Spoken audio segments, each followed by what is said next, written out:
also, we are taking a pause this week from our sermon series through the summer, and we are going to be kind of focusing specifically on fathers this morning, and a message to our men, not just fathers, but all men in the church here today. And we want to make sure that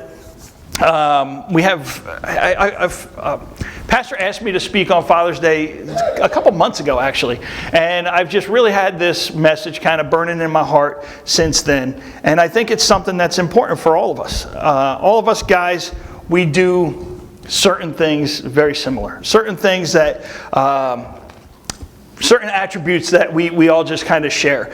And one of those is this. For men, we love to do difficult things. But the title of my message this morning is Difficult Things Are Worth Doing. Difficult things are worth doing. There's something about doing something difficult as men that it energizes us. It doesn't even make sense. That makes no sense in the world, how you could be doing something hard, you could be doing something difficult, something that's not easily done, and like somehow you just kind of get pumped up and energized by that. But it's so true. Doing something difficult just brings us a sense of accomplishment. You never feel better than those few minutes as a man, those few minutes after you've accomplished a difficult task. When you sit there and you're working on something, you complete it, you get it done, and you stand back and you look at it and you're like, yeah. Like on Saturday mornings, I don't know when you guys do it. Saturday mornings are my day for doing yard work, and so Saturday morning I go out. I go to the dump. We don't have trash pickup where I live. You have to take your trash to the dump. So I do that. I come home and then I start doing yard work. And our yard will look so different when the grass is cut and everything's straightened up than it does when it's just even a little bit long. It looks so awful, I feel like, when the grass is getting longer, but it looks so good when it's done. And I kind of am able to just kind of step back and I look at it and I just say, man, that looks good. You know, there's a feeling of accomplishment that you have when you've done something that's not easily done. Standing on top of a mountain. Here's just a couple things I thought of that I've done in the past. Standing on top of a mountain, looking over a project that I've completed, reading over that report that you just finished, serving your country, serving God, checking another item off your to-do list. As men, we all have a pile of things that have to be done around the house that we look at and we're like, oh man. I was just talking to Keith Jeffers, I said, how's retirement treating you? He said, I'm busier now than when I was working, I feel like. And it's because those things, they just kind of pile up. That list just kind of gets long and you're like, man, but it feels so good when you start checking some things off of that list. It is great to accomplish difficult things. Thursday, my son graduated from the police academy. My older son. Yeah, thank you. Thank you. So he spent the last 6 months getting up at like 3:30 in the morning and driving all the way to Gloucester, which is like an hour from our house, going there and getting yelled at and running around and having to do push-ups and pay for other people's mistakes. All those different things, all the wonderful things that are part of the police academy. And he spent 6 months doing something that was long and tiring and difficult. And on Thursday, we got to go to his graduation. And there's something about seeing somebody who's accomplished something. You know, he's there in his uniform and he's looking great. He's there with a bunch of other people who I think it was like 40-something people he graduated with, something like that. I can't remember, but they're all sitting there and they're all dressed up and they're looking good and they're there and you could just tell there's such a sense of joy on their faces for having made it through this thing that's been so hard for them over these past 6 months. Little do they know they're just getting started on some more difficult things. In fact, our son, I don't encourage you to ever allow your children to tell you about the difficult things they do at work. Our son just told us that one of the buddies that he graduated with, they had their first full day of patrol, and they were out there, and somebody pulled a gun on them. First day. So that's a great time. They're fine. They're okay. But I was like, hey, don't tell your mom those stories, okay? We don't need to hear about what going on with your buddies and especially not with what's going on with you with that.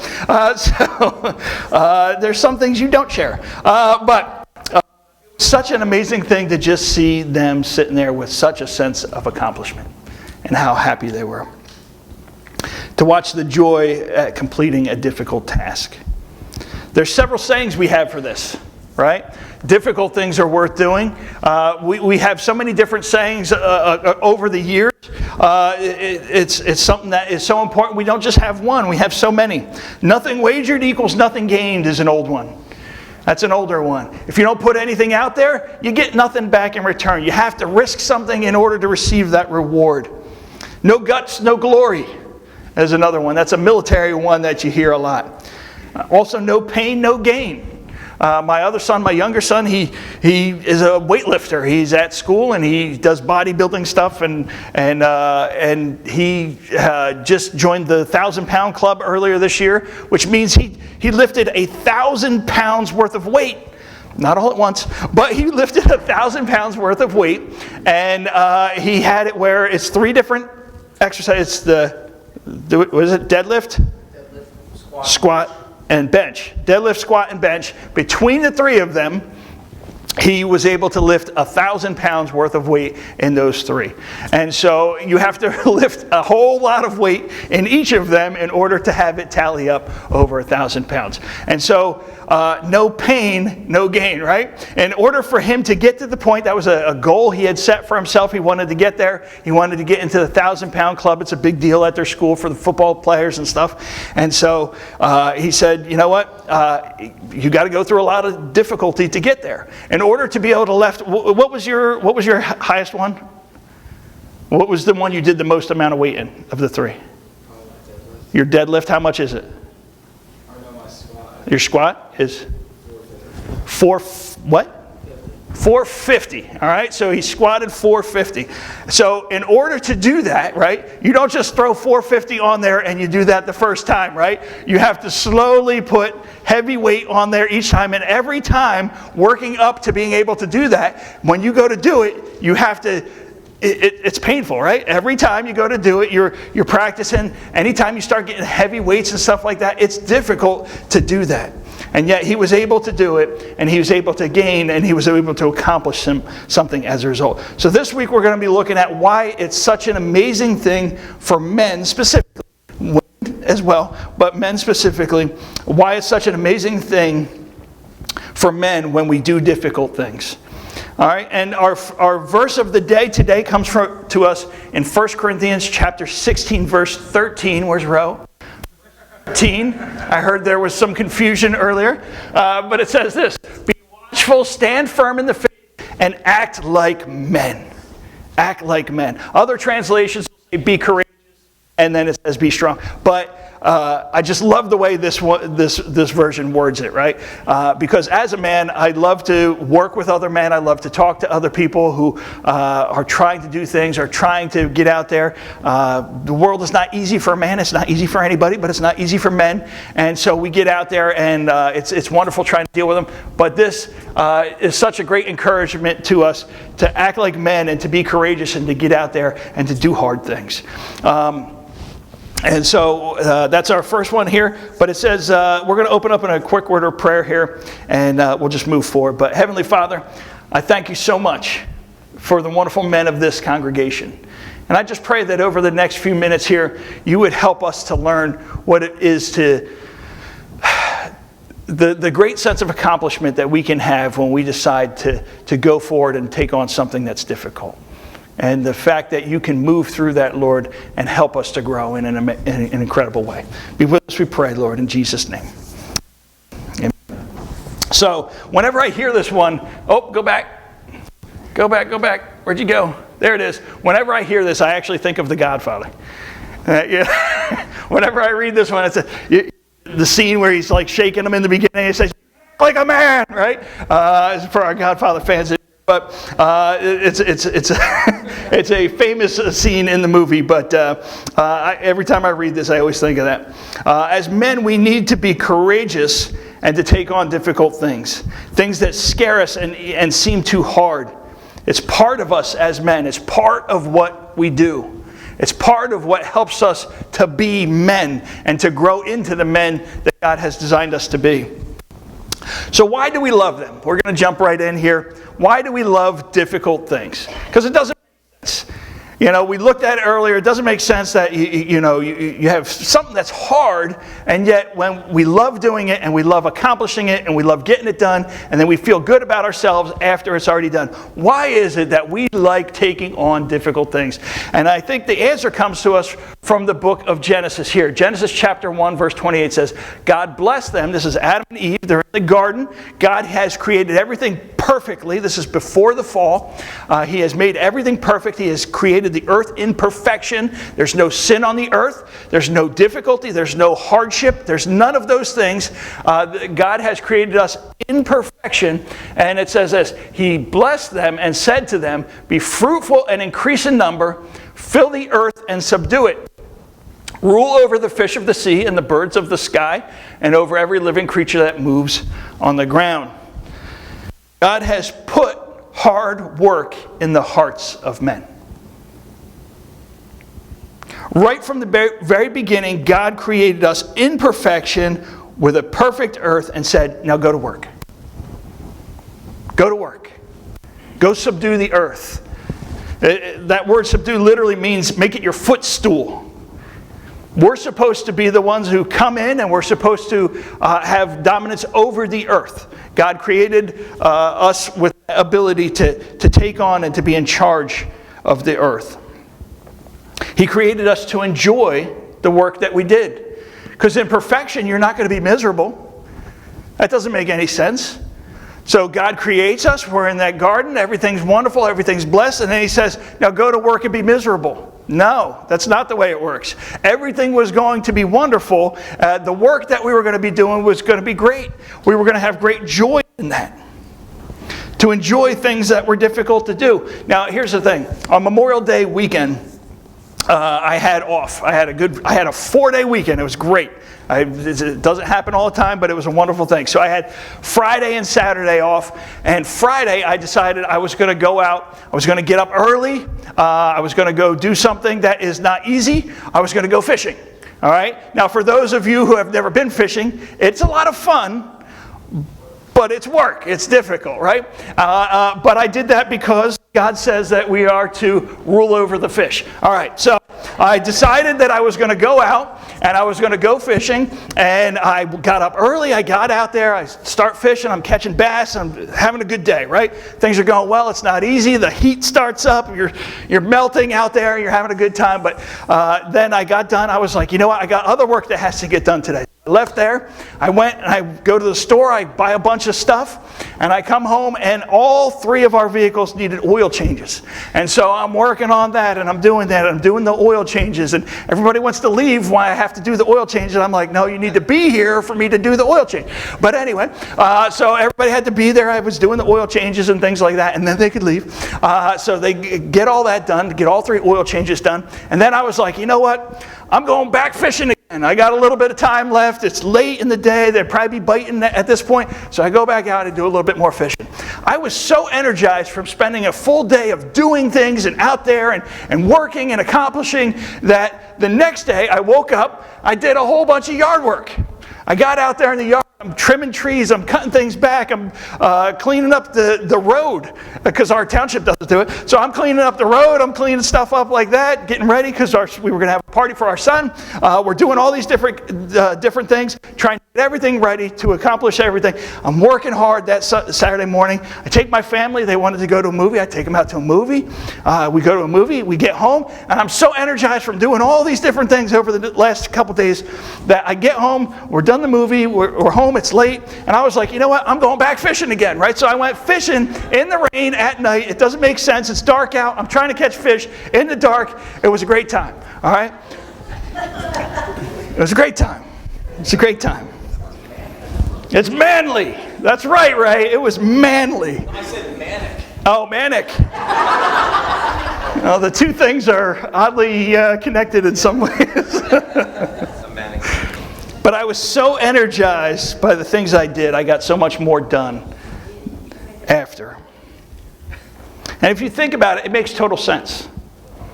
God knew that we would need to work in order to provide food, build homes, and make things. And so when He created us in His perfect world, He created us to enjoy the work that we would have to do.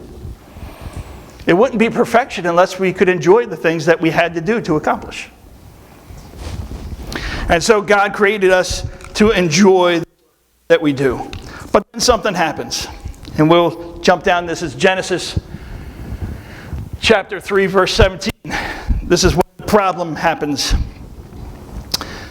So 3 verse 17 says, to Adam he said, because you have listened to your wife and ate of the fruit of the tree about which I commanded you, you must not eat from it. Cursed is the ground because of you. Through painful toil you will eat food from it all the days of your life. It will produce thorns and thistles for you.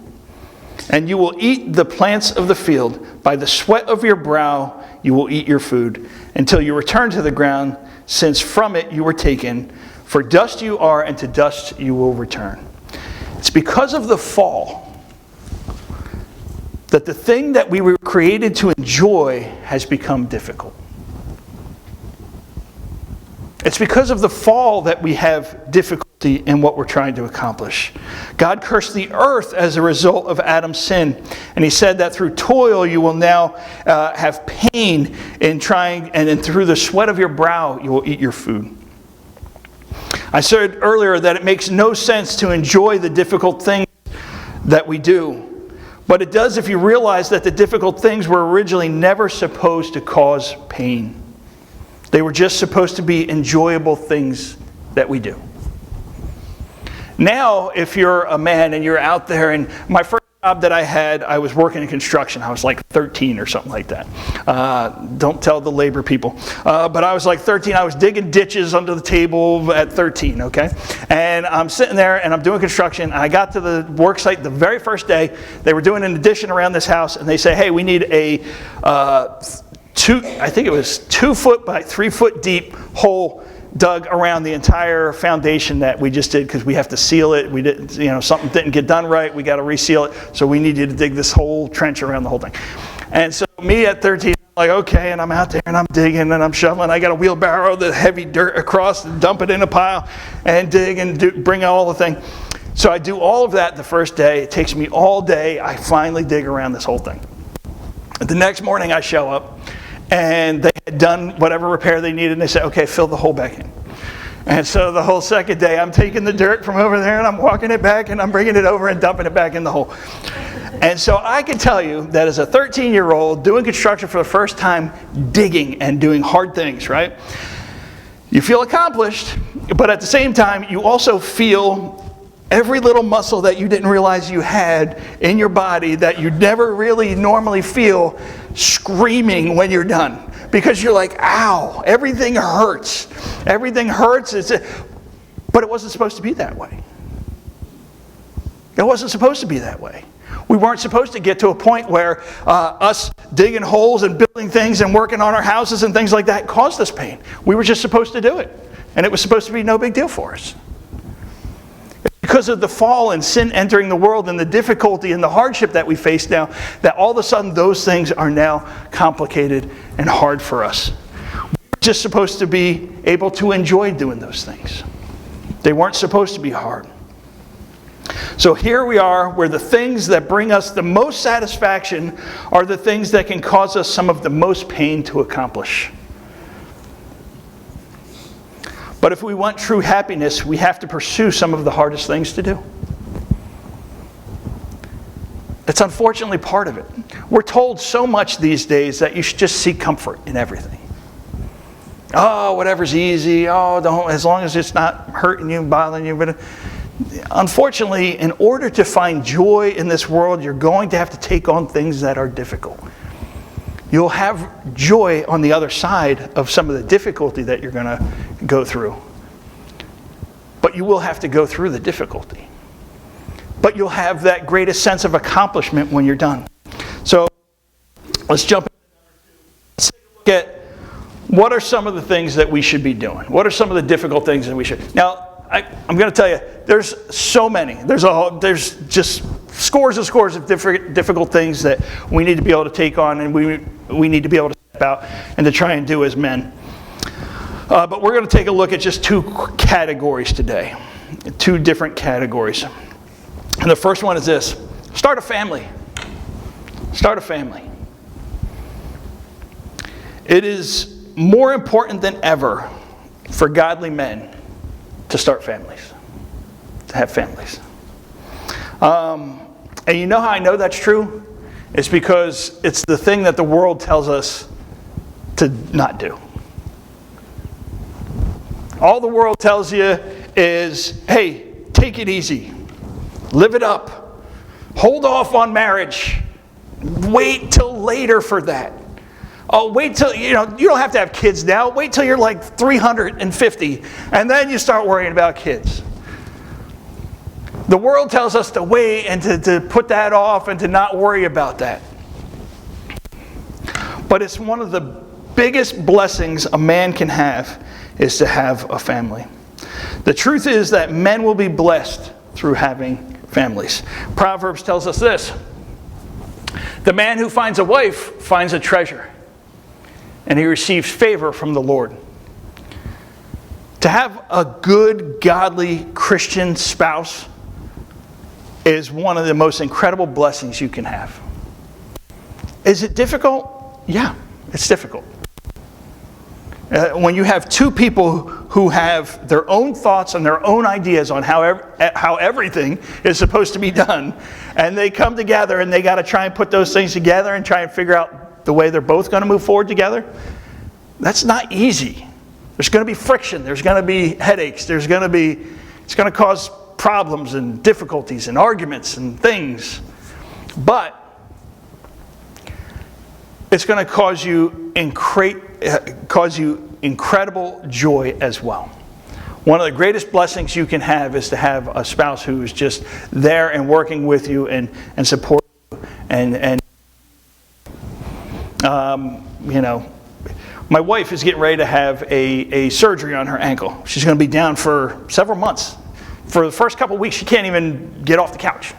I mean, she literally has to be on her back with her foot elevated for 2 weeks. And then even after that, there's another 6 or 8 week period that she's got to be really careful, and then it's going to be a big thing. So be praying for her and for us, because we were out food shopping I don't know why I'm bringing this up. We were out food shopping the other day. She's like, what do you guys want? I was like, babe, we're going to be eating pizza or cereal for the next 2 months. I don't know. She's like, what do you want me to buy for? I was like, I'm not cooking I'm not all of a sudden going to have all this time for cooking. I'm going to be taking care of you, doing the things that you do around the house, and doing all this other stuff. Food is going to be interesting for the next couple months. But she's getting ready to do that. And we are going to have to take up the slack. I've been talking to my boys. I'm like, hey, we got to step up. There's going to be other things going on. We got to make sure that other things are getting taken care of, all that. I was telling my older son, I was like, listen, who ironed your stuff every morning when you were getting ready to go to that police academy? Right? So I don't want to hear it when we ask you to go pick up your brother or do a thing or whatever. And he wouldn't. I mean, he might give us a little hard time, but he would do it. But I'm just kind of laying the groundwork. But having someone, all right, think about how difficult it would be for that person if there was no other person. All of a sudden, you need this surgery. You're going to be on your back. You can't do stuff. And there's nobody for you to turn to and say, hey, can you go get me this? Can you go get me that? Having a spouse is a wonderful blessing from the Lord. Somebody who can come alongside you, can help you in those times where you need help. And on the day-to-day. And every other time. Psalm 127 says, children are a gift from the Lord. They are a reward from Him. Children born to a young man are like arrows in a warrior's hands. How joyful is the man whose quiver is full of them. He will not be put to shame when he confronts his accusers at the city gates. And the city gates is where things were hashed out. back in the day. That's what they're kind of talking about there. And he's saying, hey, when you're there and you got some people and they got something to say against you and you got something to say and there's a little back and forth, you know what? When you have children in your young age and they're there and you have them, they're like arrows in your quiver, right? I've mentioned this before about how it's interesting. When I walk with my family now, it's me and my sons and my wife, and we'll be going somewhere, and I kind of look up, and I'm not the biggest one among us anymore. And I'm getting a little bit older, and I can still scrap a little bit, but I'm not a spring chicken anymore, right? And so it's nice to know that I got some backup, or maybe I could be the backup. It's nice to know that there's people out there who that I'm going with. I got some arrows in the quiver. I got some other things that I have to be able to step up there if something was to go down, if some situation was to happen where I'm not by myself. It's a wonderful blessing to have children. Are children difficult? Absolutely. Absolutely. Absolutely. It's hard to raise people up, to teach them all the right things. They have their own ideas, especially boys, as they get in their teenage years. They have these ideas about how they think they know how things are supposed to go the right way. Well, you kind of sometimes say, well, that's not the way it's going to go. And then there's, some fun. There's some fun parts in there as well. But it's such an incredible blessing. Is it difficult? Absolutely. Is it wonderful and a blessing and amazing? Yes. It is one of the most difficult things you will have, but it is also one of the most incredible things you will have. I tell you the truth. I have never had more joy than holding one of my children when they were first born. There's something about holding your child and taking care of them and providing for them. It's an incredible blessing. Marriage, children, parenting, difficult, but worth it. They add joy to your life. Second category, service. So the first one is go have a family. Second thing, service. Work. Find a career. Find something that you can dedicate yourself to. That you can do that adds benefit to the world. It doesn't matter.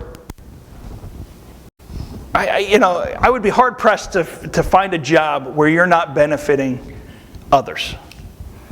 So every job that you have, that you go in, that you work at, that you're doing stuff, that you put all your effort into, you're benefiting other people as a result of that.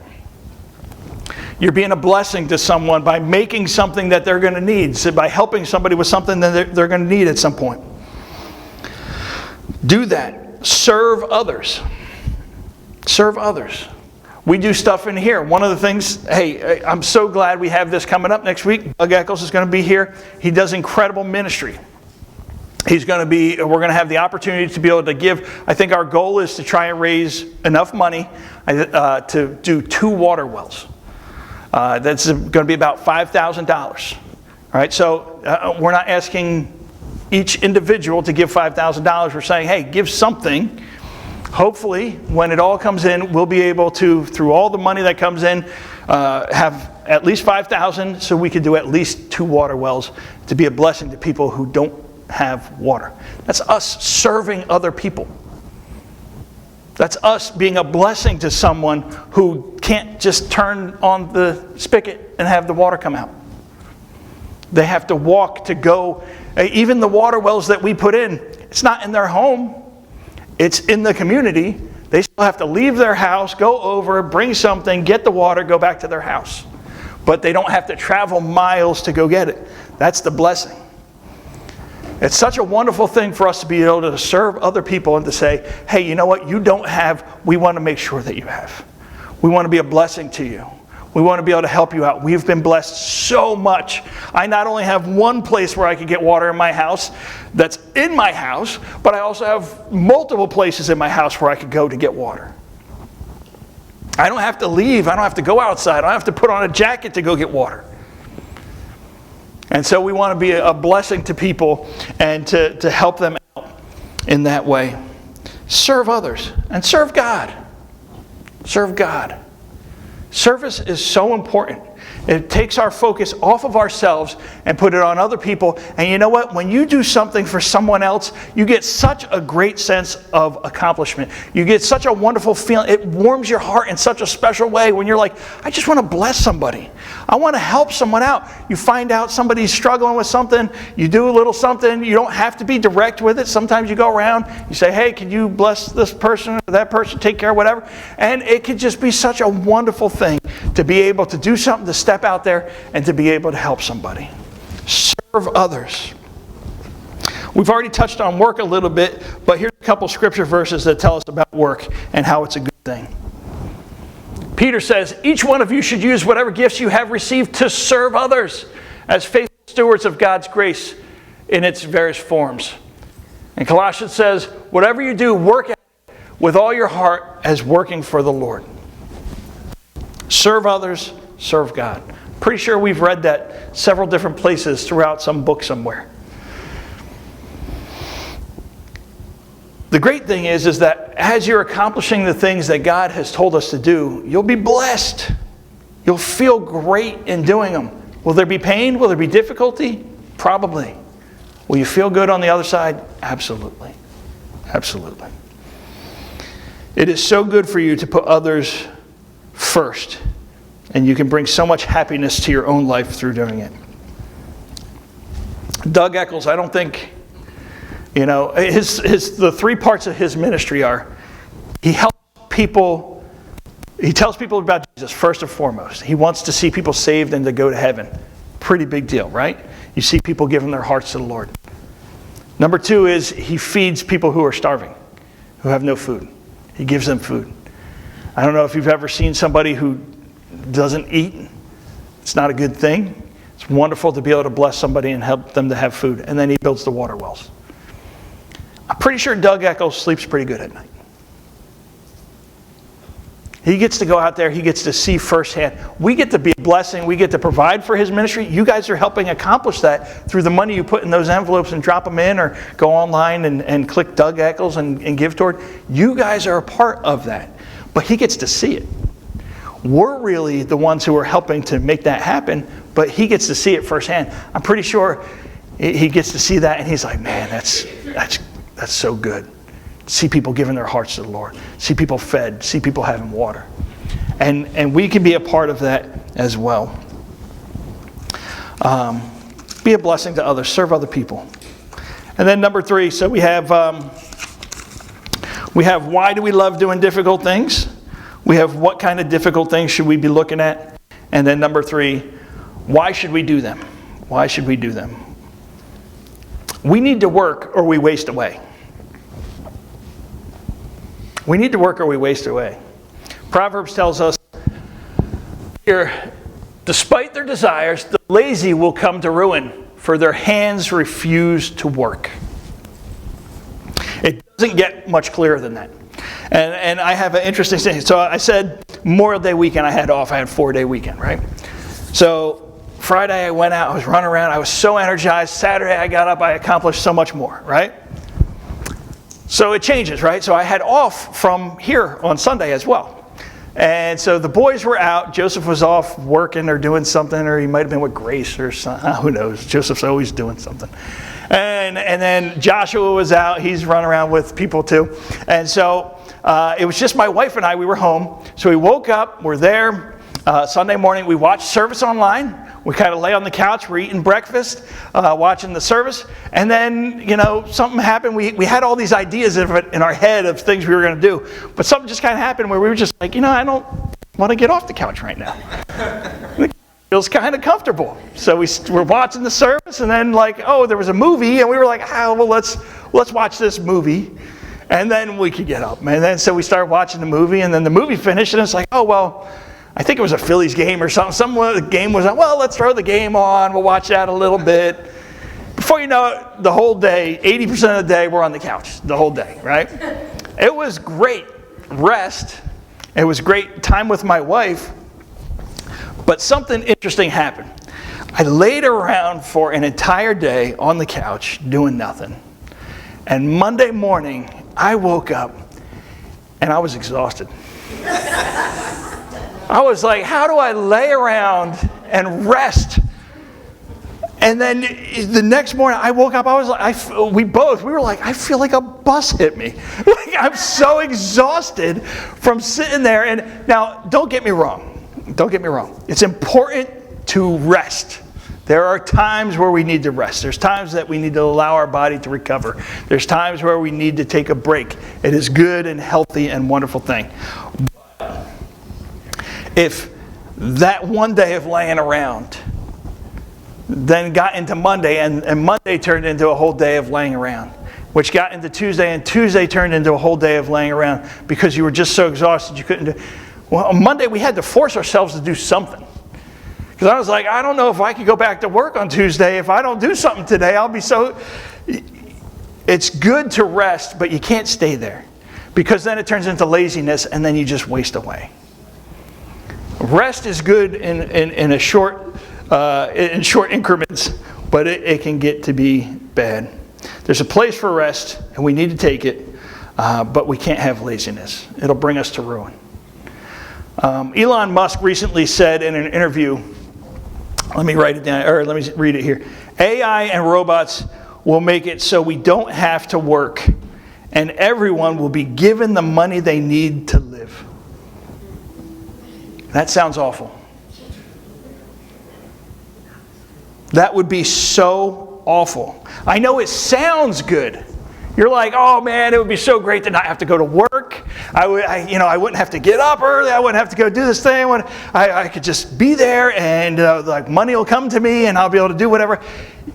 You would be so miserable if that really was to happen. Now, I don't think it's going to, but if it were, that would be a terrible thing. There is nothing more miserable in all the world than a man with no purpose. I'm going to say it again. There is nothing more miserable in all the world than a man with no purpose. Mark Batterson once wrote, "When men are bored, they do dumb stuff." And it's absolutely true. I can't tell you how many times, Kenny, you were in the military. How many times were you in there where it's like, hurry up and go, and you go and go. And then you get to a spot where they're like, okay, now we're just waiting. And they call it hurry up and wait. So you're like rushing, you get to the place, and then they're like, all right, nobody's set up for anything yet, so you guys just wait here, we'll come get you when we're ready. And so you're sitting there, and you're just waiting, and you're just waiting, and you're just waiting. And you get a bunch of 20 and 30-year-old young Marines in a thing, and they got nothing but time on their hands, and they get bored. Oh man, some crazy things happen. I don't even know if I can even mention things that happen, but some crazy stuff would happen in those times because a bunch of men with nothing to do, they do dumb stuff. So we need to work at things for our own benefit. If we don't accomplish things, we will shrivel up and cease to be the men that we have been designed to be. For the government to just hand you everything, and you would have no sense of accomplishment, you'd have no sense of purpose, nothing would mean anything anymore. For you to just be able to, you have money and you can just get whatever you need to get, none of that has value anymore. It's in working for the thing. It's in having to do difficult stuff to be able to get there, to get to the point. Hey, I had to save up money. When you're a kid and you get your first job, and you're like, hey, I want to get, I got a hand-me-down from my parents for this or whatever. I want to get that first vehicle that I'm buying, that I wanted. And you're saving up money and you do all the stuff and you get there and you finally get to go out and get the one that you want. There's such a sense of accomplishment there. You've worked, you've done it. You've gotten something across the finish line. It's so important. It's so important.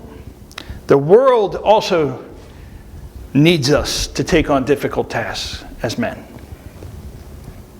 Civilization as a whole needs us to work. The Department of Labor stats say that men account for 96% of construction laborers. 96%. It's huge. Men build the world. And I'm going to take a little side note here. because I gotta be careful. I'm going to take a little sidetrack here. It's okay that men are the ones who take a majority of construction jobs. There are people who would say, well, that's not okay that 96% are. We need more women in the... Well, if women don't want to do that job, then don't make them do the job. Women are 81% of nurses. They prefer to do that? Let them do that. Now, should they have opportunity to do it? Absolutely. They should be given opportunity. But we shouldn't be forcing people to do things that they don't want to do. I'm going to just throw that out there. But 96% of construction laborers are men. Men are literally building the world right now. They're building the things that we use. They're constructing. Now, there's another side to this, and it's equally as important. The fact that those miserable men who have no purpose will find things to do that are usually not good for society. Men are 96% of the construction workers. They're also 80... Hold on, where was it? Oh, I'm sorry, women were 88% of the nursing force. Men account for 81% of violent crime. So 96% of construction workers, they're out there. You got men who are trying to accomplish something. They're trying to get something done. They're trying to do what's right. And then you have 81% who are bored and have nothing better to do, and they're out there doing very bad things for society. Not just crime, violent crime. That means they're hurting somebody in accomplishing that thing. So a man with no purpose will do something horrible. A man with purpose and direction, they can build the world and do incredible things. It's for all of our benefits that men step up to do difficult things. It seems like the best thing for men to be is busy. It's good for a man to be busy. When you sit around and you have nothing to do and you have nothing to accomplish and you've got no goal and you've got nothing to work towards, you'll just waste away and you'll be bad for your family, you'll be bad for society, and it won't go well. For men, the good news is this: we find joy in the work. Is it difficult? Absolutely. Will it be beneficial and a blessing and make us feel good at the end of it? Yes. Yes. Because we have still been created to be men who work. I hate that society is trying to tell men to get out of the way and to take a back seat and to go lay down and to knock it off. I love seeing men step up to be men, to do manly things. This might offend some people. I shoot guns. I'm sorry, I was in the military. I enjoy shooting guns. Me and my son, he got his service weapon, his pistol. He came home yesterday and he had to go to the range. He had to qualify on it and all that stuff. He came home the other day, and I'm there. I just finished up working on my message and things like that. He says, "Dad, you want to clean my gun with me?" I was like, yes. Yes. Two men sitting there with cleaning guns. It's amazing. It's amazing. Loved it.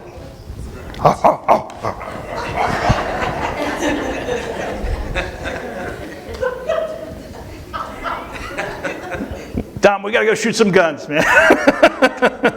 Let's get it done. All right. Our families need us to work. Again, we are no good mentally when we are accomplishing when we aren't accomplishing something that's difficult. And us being miserable is no good for our families. They need us to be at the top of our game. We might be tired. But we're still better for our families when we've gotten something done, when we've worked, when we've accomplished. Because we have that feeling of accomplishment, we could step in, we could take the next thing. I felt so good about being done with my message and getting done all the stuff that I had to do. I was like, yeah, let's go work. Let's clean up those guns.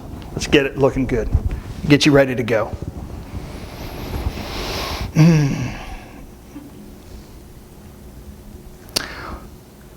This popped into my head when I was thinking about this. Where would we be if Noah had said, I don't know anything about building boats. You know, Lord, a boat that's big enough, I mean, think about how big this room is, and you can't fit that many animals in here. Think about a boat that could fit all the animals on the whole earth in. If Noah sat there and he was just like, you know what, Lord, it sounds like a lot of work. I don't think I want to do that. Where would we be? His family would all be dead right now. Because the flood was coming. The flood was coming. Whether he wanted it, whether he was ready for it or not, it was coming. Because he worked with his family, accomplished stuff, put it together, built that boat, he was able to save himself, and all of us are here. All of us are here. Society as a whole is now around because he did that as well. It's important for men to take on difficult things. It's time for men to put on their Superman cape and get to work. Get that education. Put in for that job. Buy that home. Build that thing. Marry that girl. Have those kids. Serve that community. Save for your future. All of those things, difficult. All of those things, the world would say, put it off. Wait, don't do it. Don't put it off.